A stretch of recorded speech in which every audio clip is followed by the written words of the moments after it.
Hey everyone, and welcome to the Transgender Show. I'm your host, Emily. My guest tonight on the show is Miranda Barnett. Miranda is the founder of Metamorphosis Voice Training. They are a voice, speech, and dialect coach, educator, and professional actor with over 25 years of experience in voice training and the performing arts. Miranda is a native and current resident of Greenville, South Carolina, the land of the Cherokee. They are also a mother, a scuba diver, a lover of food and nature, and a member of the Upstate, South Carolina LGBT plus Chamber of Commerce.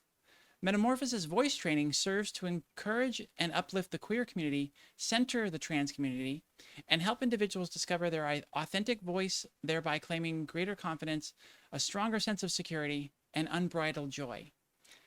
Everyone, welcome to the show, Miranda. Hello. Thank you so much for having me.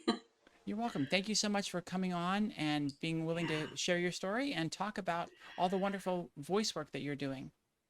Thank you. Thank you. I think it's very important to Excited. provide services for the trans community, and we all know as trying to uh, adopt a new gender and fit in, and I mean, passing, of course, is the dirty word in the trans community, but you know, the fitting in and belonging takes a lot. There's a Yes. lot of Yeah, it sure aspects to does. it, and we don't necessarily start out knowing how to do any of it. So coaches like you are really important. Absolutely. Thank you so much. I'm really so grateful that I have found what I think is just my it sounds so a little cliche to say, but like a true calling. I really feel like my past and all of my life experience is culminating in this experience of offering my skills in this particular way. It's just the past year, the past 6 months in particular, have just lit my soul on fire, and I'm just so excited to be doing what I'm doing. Yeah. That's wonderful. I love it when you're able to find that passion, find that thing to apply yourself to that really fuels you. And it sounds like you've really found that. So you were Yeah. mentioning in the pre-show that it was about a year and a half, about a year ago that you started working with trans folks, and at about that same time you started to adopt a non-binary identity. How did those intersect and Yeah. correlate, and how did they affect each other? Yeah. It's the symbiosis is pretty incredible. I mean, the way that all of this unraveled is only I can only say it was meant to be. So I have I've been working as a voice trainer, dialect coach, as you shared, for a long time. But primarily, I've been working with actors. I do dialect coaching with small professional theaters, that sort of thing. I've taught, at the academic, at the university level, voice and speech and movement for actors, that whole sort of thing, for a good while now. And about a year ago, and really this precedes my real interrogation of identity. I Through a friend of a friend of a friend, it's one of those things, right? And thanks to social media, I was put in touch with a woman who is lives close to me, and she was searching on social media, trying to find uh, someone to help her with her voice.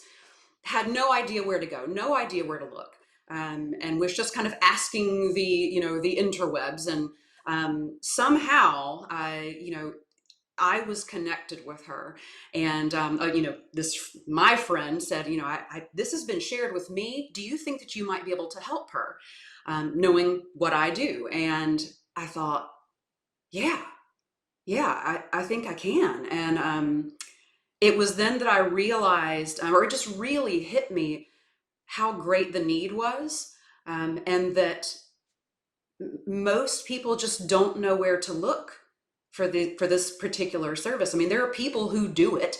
There are speech language pathologists out there. There are some people who even specialize in trans voice, but you really have to get out there and dig. And I mean, a lot of people I talk to, follow the trans voice lessons on YouTube. So it's the Google machine, just figuring out that way. But in terms of like someone local, you can actually talk to and work with.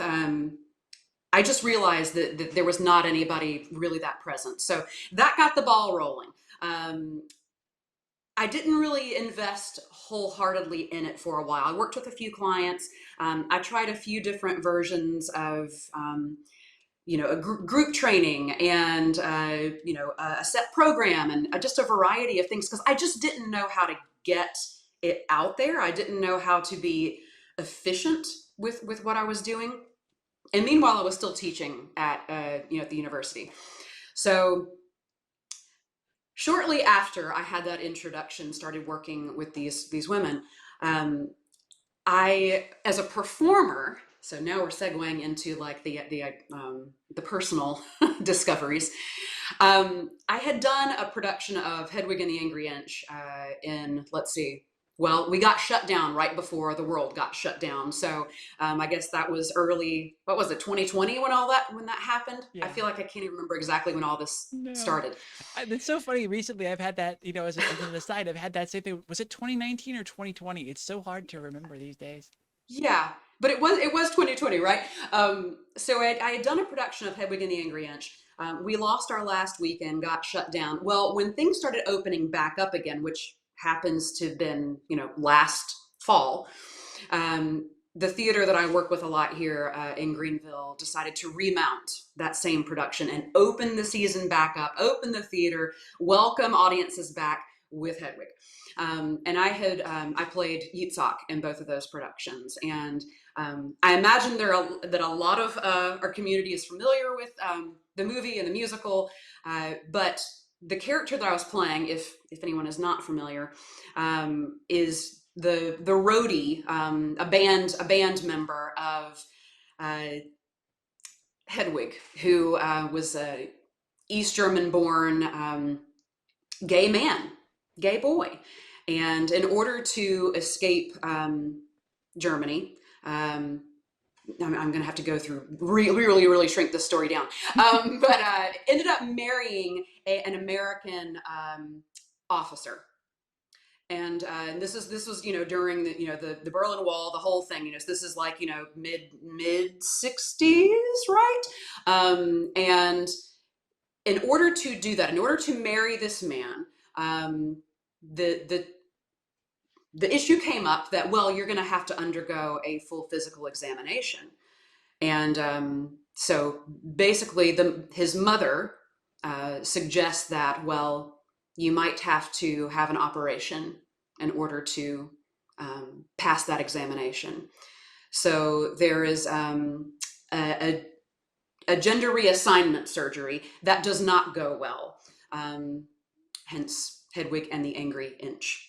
So anyway, Hedwig becomes a rock star and travels the world and eventually meets Yitzhak.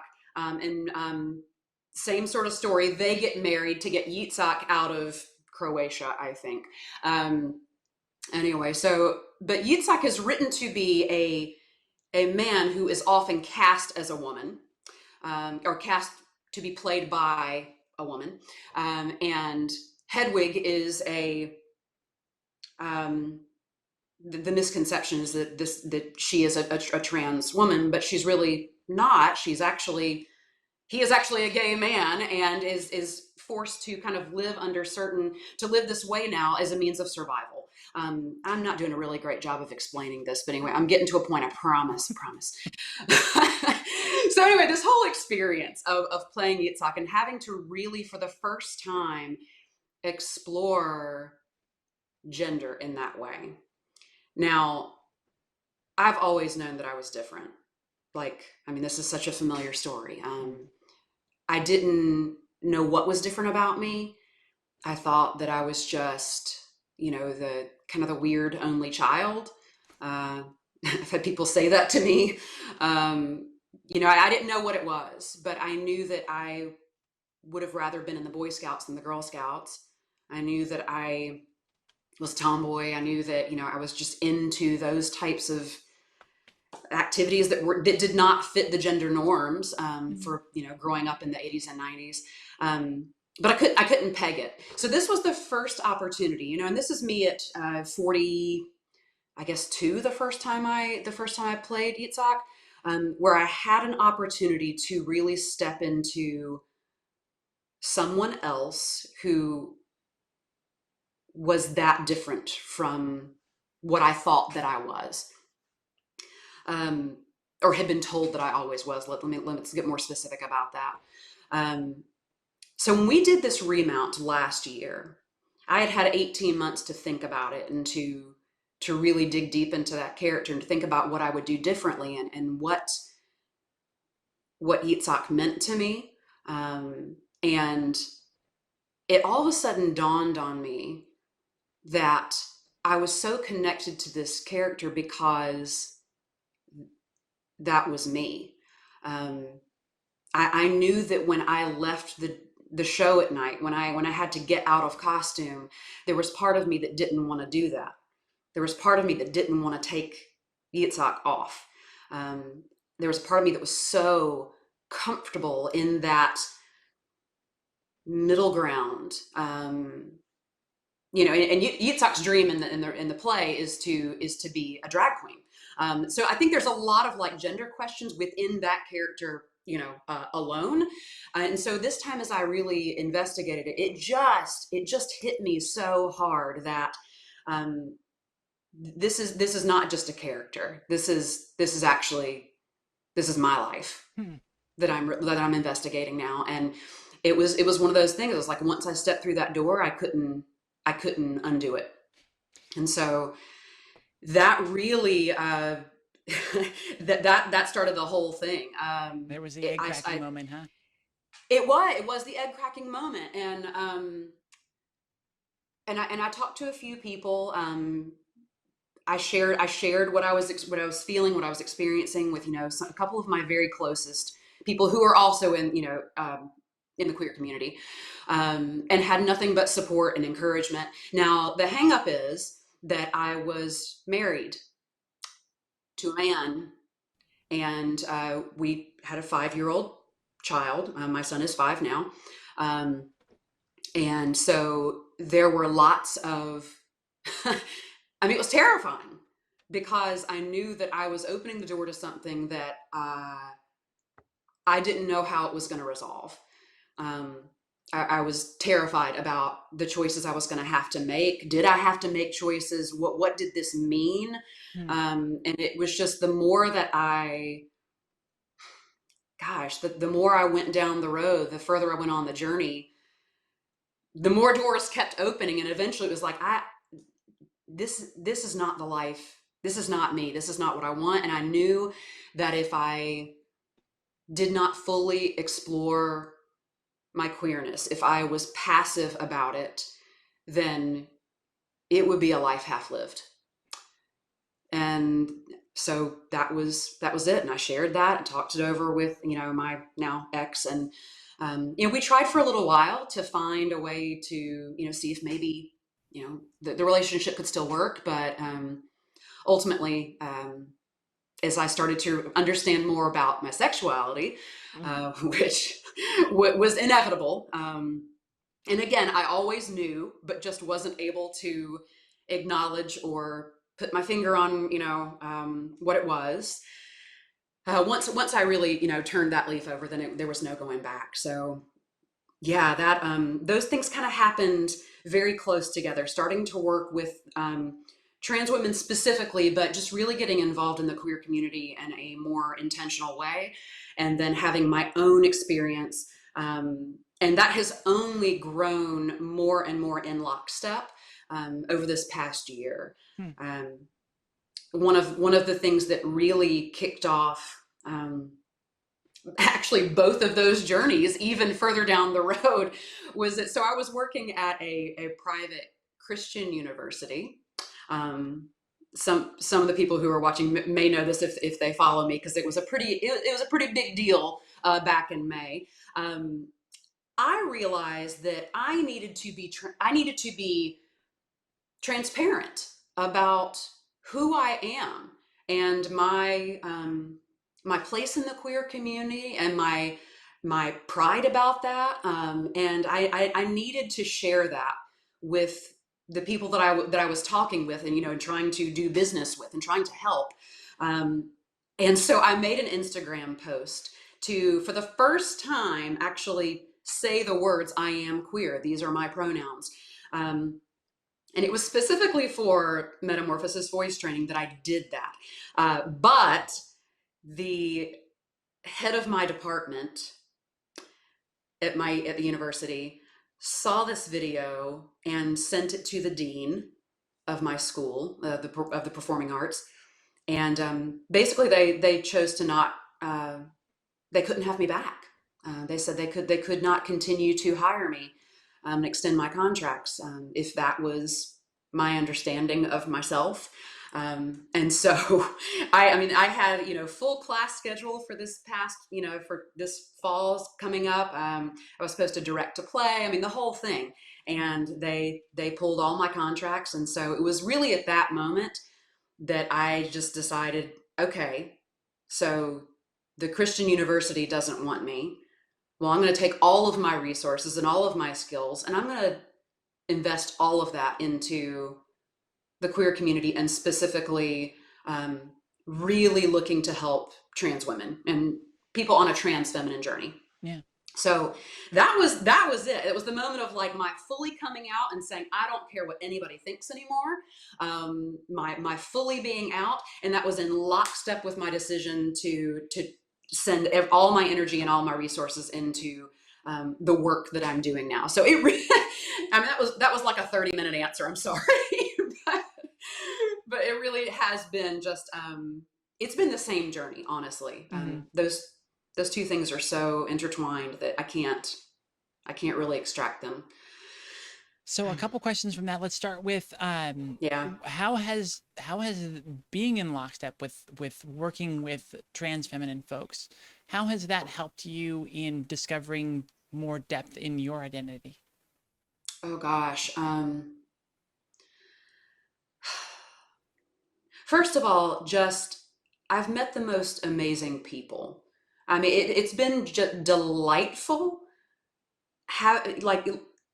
enjoying new friendships and just hearing stories and having, just being surrounded by affirming voices. That is all I do all day long, is talk with people who, have experienced something similar to what I have. I know it's not exactly the same, but there's nothing but support, and that is incredible in itself. So that is empowering, and there's just I feel like I've learned a lot about acceptance of my own path and about how long it took. I think it is easy to have some, I don't know if it's guilt or if it's just regret to have not figured it out sooner. I hear that a lot, and I kind of feel that myself.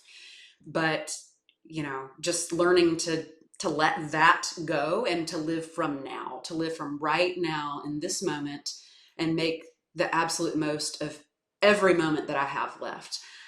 So just being filled with that in my day-to-day life is, it's just affirming. It's just, I know that I'm where I'm supposed to be. I know that I'm finally who I'm supposed to be. I feel nothing but joy from all of that. So I'm sure there's a much longer answer, but I'm going to try to keep that one short and to the point. On the play, I'm kind of curious what things that the character Itzhak, what you brought to that character that was so different from the Miranda character that you played on a daily basis, that were those things that felt so different and that you didn't want to let go of once the day was over. Right. Some of it is just that the physical embodiment, that as an actor, that's just part of the job. But the learning a new way to carry yourself. It's leading with a different center, feeling a different type of. There's a lot of pain in this story, and it's not that the pain is what was attractive. I think it was just viewing things through let me see if I can put this the right way. All my life, the feminine has been reinforced. I was assigned female at birth. I live in the South, grew up in the South, raised in the church. That gender was, the expectation, and I lived up to it. I mean, I really, as much as I wanted to go out and play in the tree houses and tie knots rather than play with dolls, I really did. I did try to live up to that expectation. And so what was so attractive about it was the ability to not do that, to be a little more, there's just something so much more earthy and grounded about this particular character and the way that I explored it. And I don't know that it necessarily even has to do with like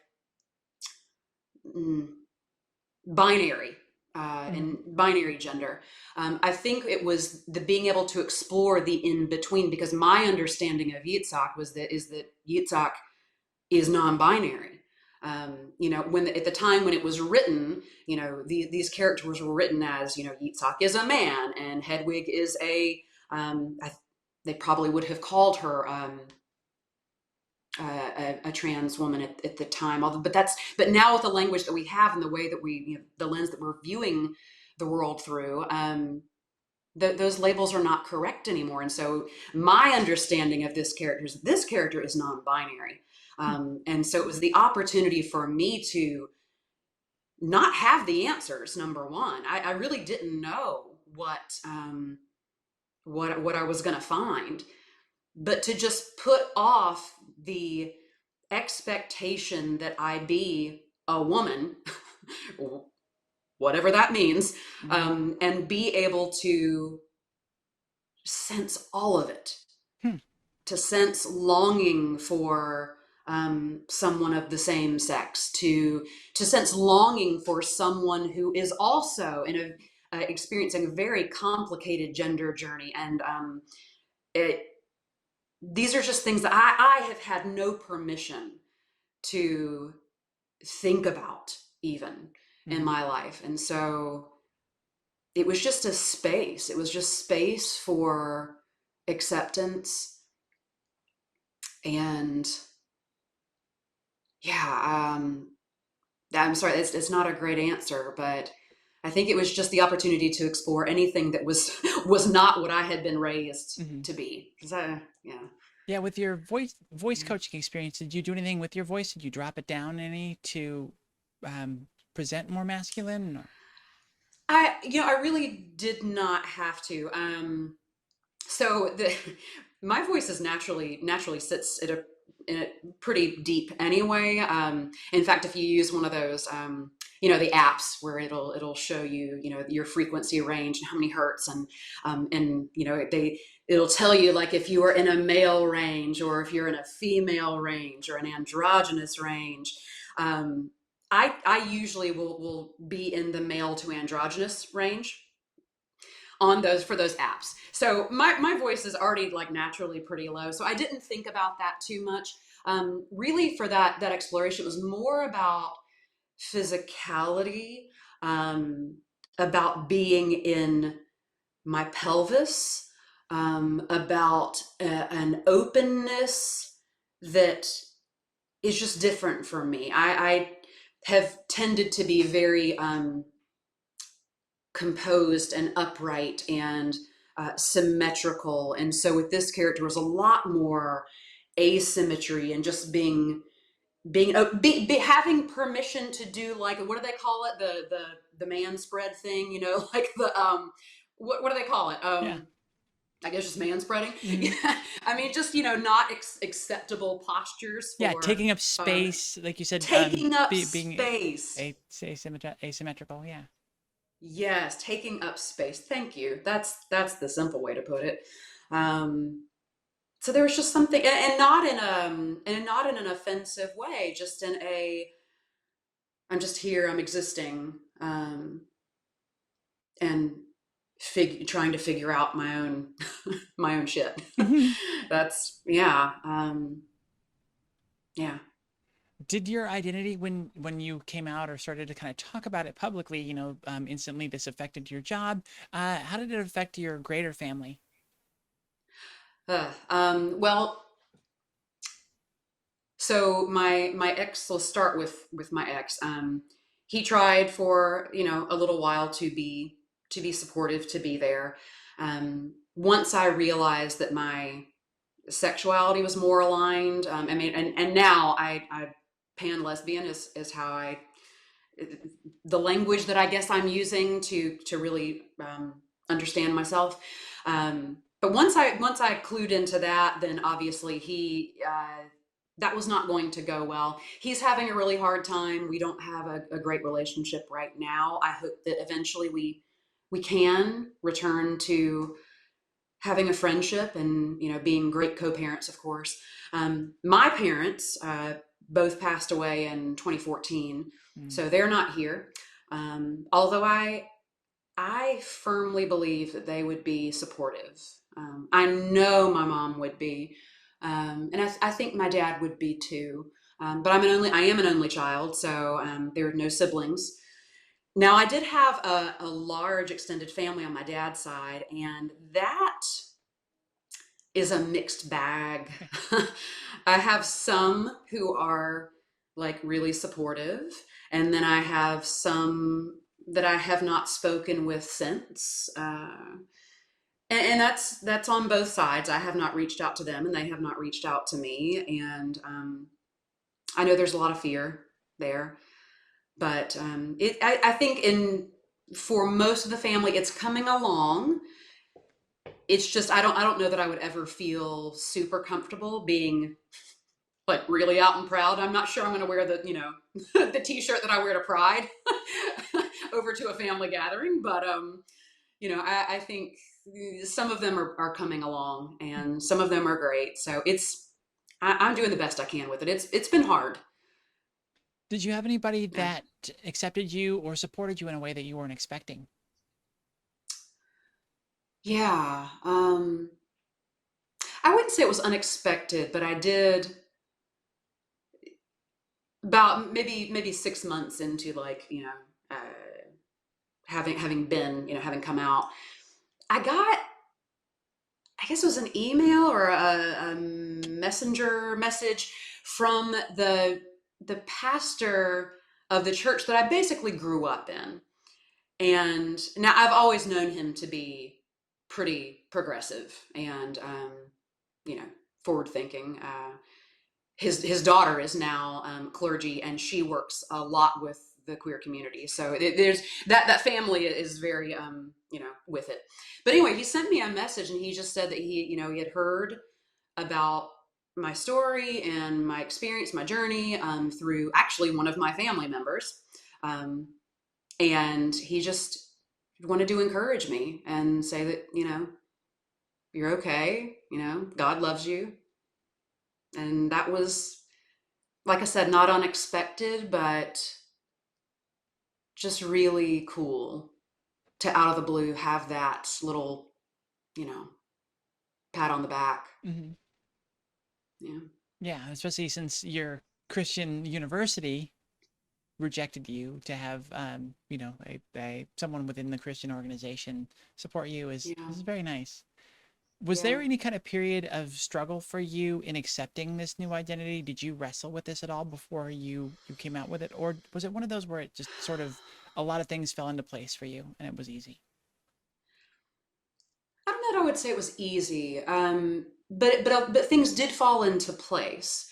I mean, you know, I waited. I was 44 when, no, yeah, 44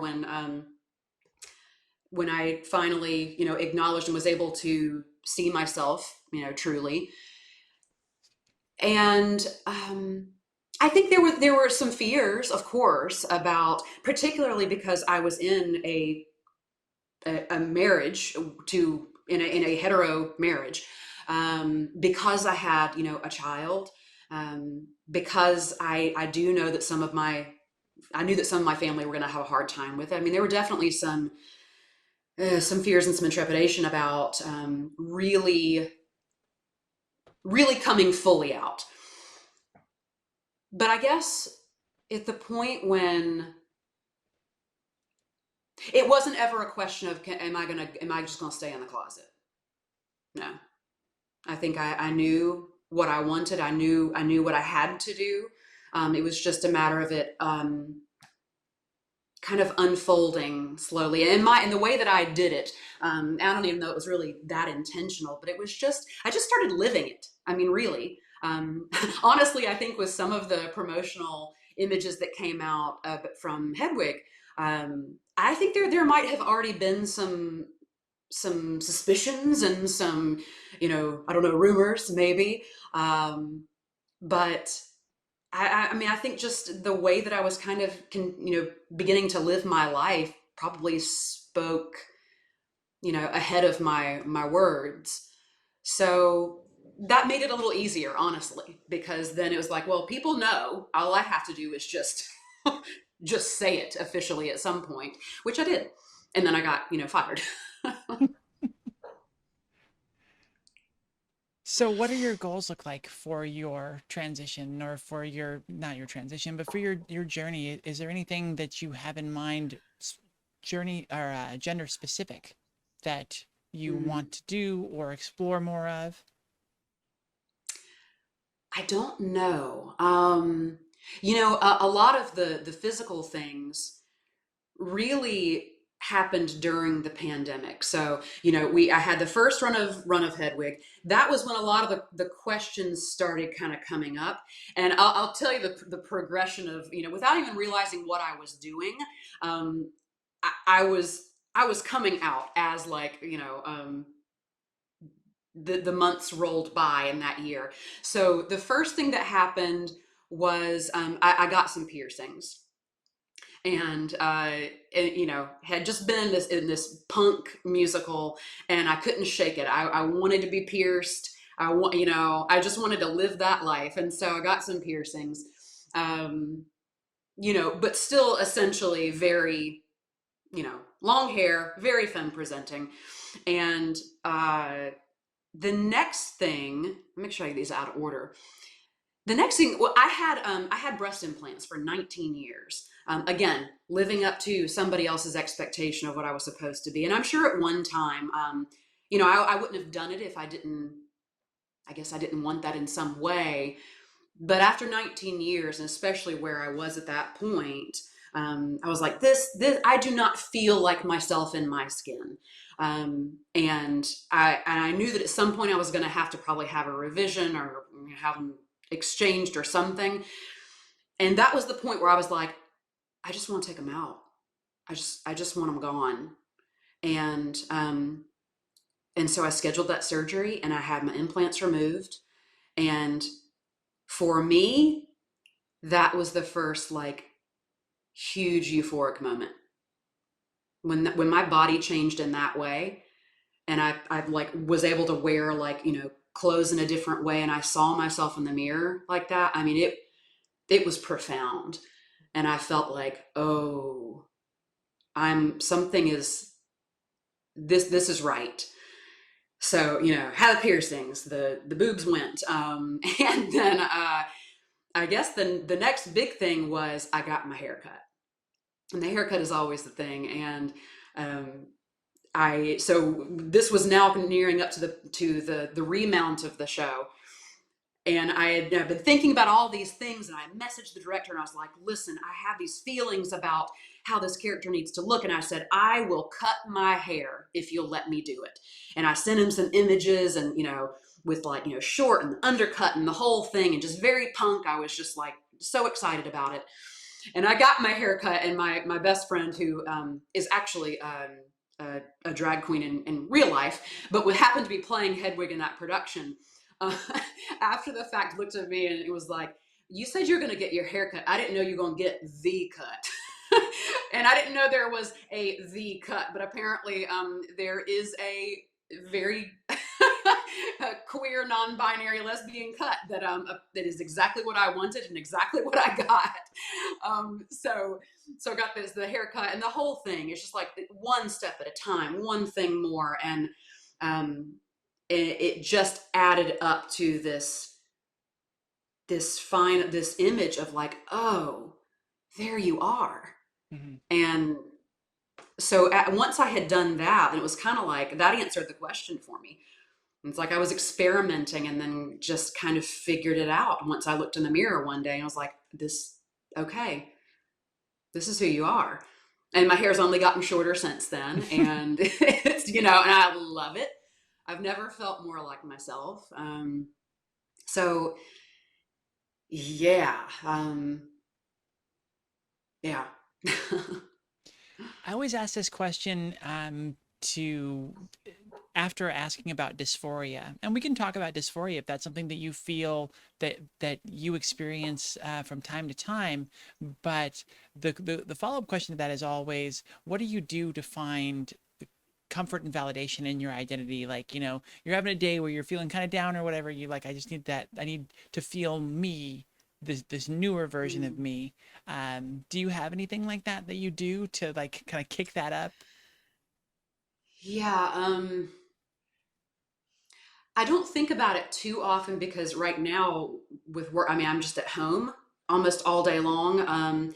And so, I mean, I'm, pretty casual and, just talking to people either on the phone or on Zoom. Um, but I start to miss something every once in a while.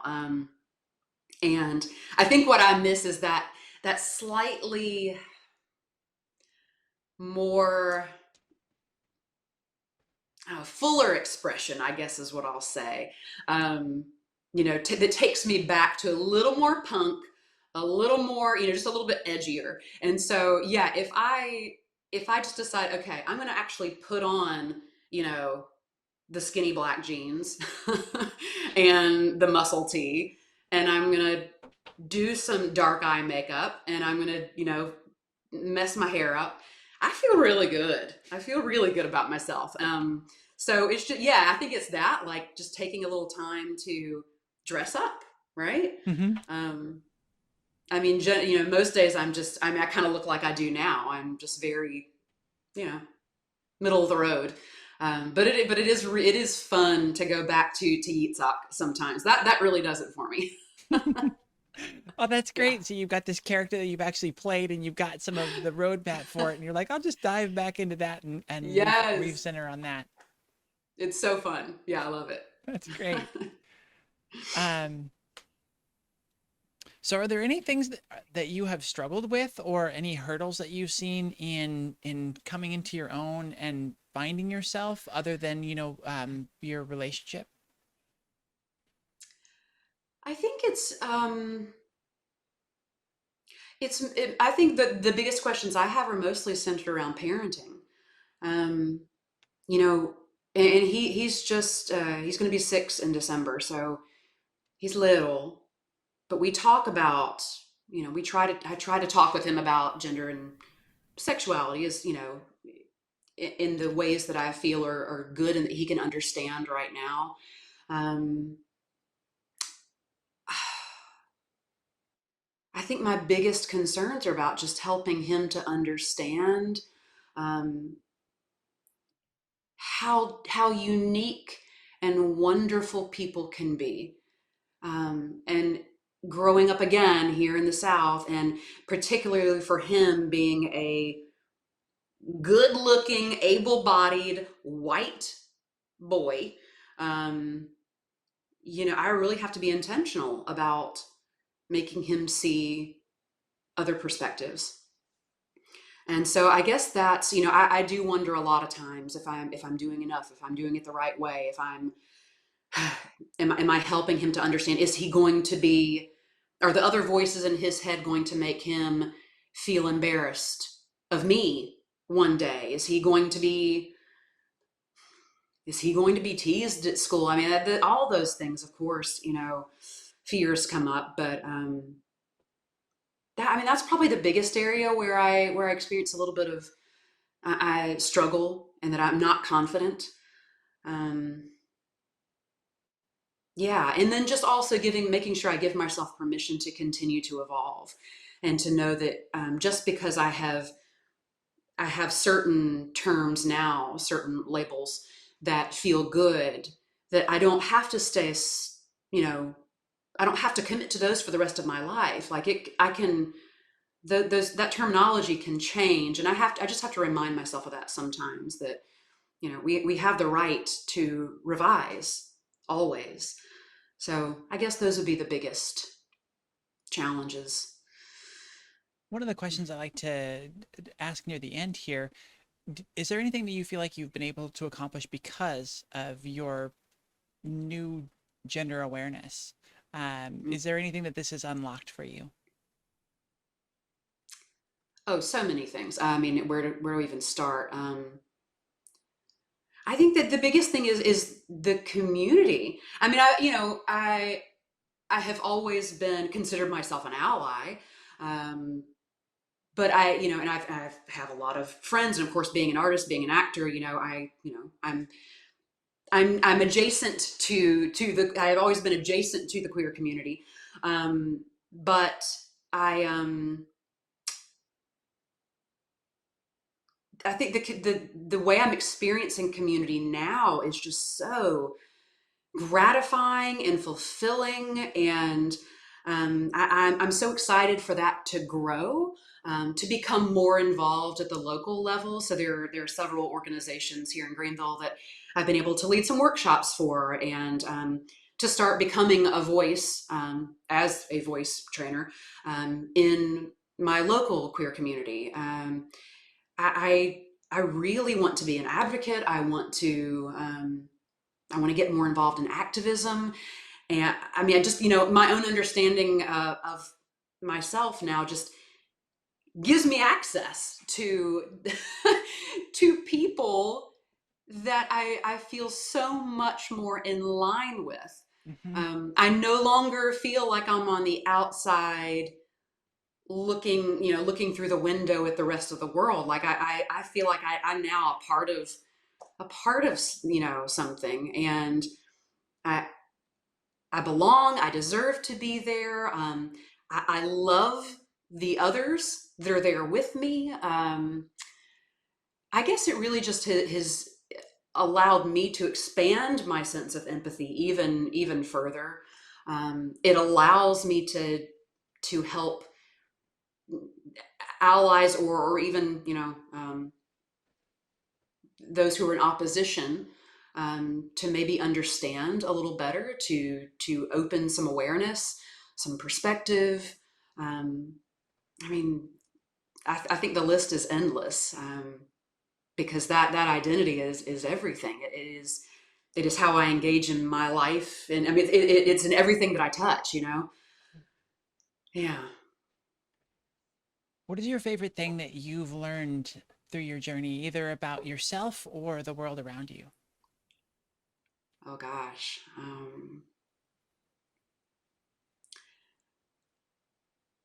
That I'm tough.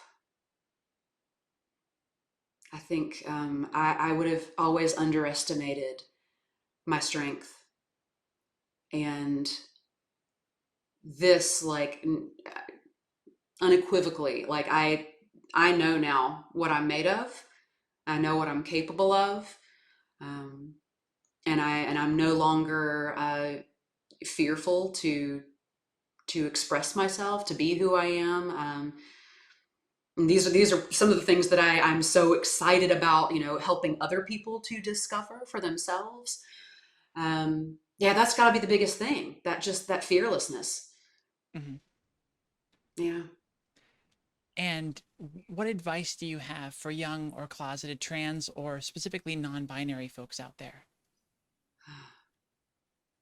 Find your people. Um, yeah. Find the people, even if it's just one. Who can you be yourself with, or yourself around? Um, it's essential, and there's no rush to coming out fully, um, but but acceptance of who you are, just being able to love yourself, even if it means that I'm not telling everybody else, who that is yet. Um, and just having that, that small community, if it's small, at least some community where you can um, explore and learn and grow. And I guess then the other thing to like, don't feel like it has to be, you've got to name it and that's it. I think that's one of the hard things about coming out is that, young people in particular might feel like, well, gosh, if I can't like get it exactly right, then, I can't come out at all. And so just that, the fluidity of the experience and just knowing that this is your experience today, and it is okay and wonderful if that does evolve into something else. Yeah, that would be two things top of the list: find your people and give yourself permission to evolve. Yeah. I love it. Wonderful words of advice. Miranda Barnett, thank you so much for coming on the show and sharing your story. Thank you so much for having me.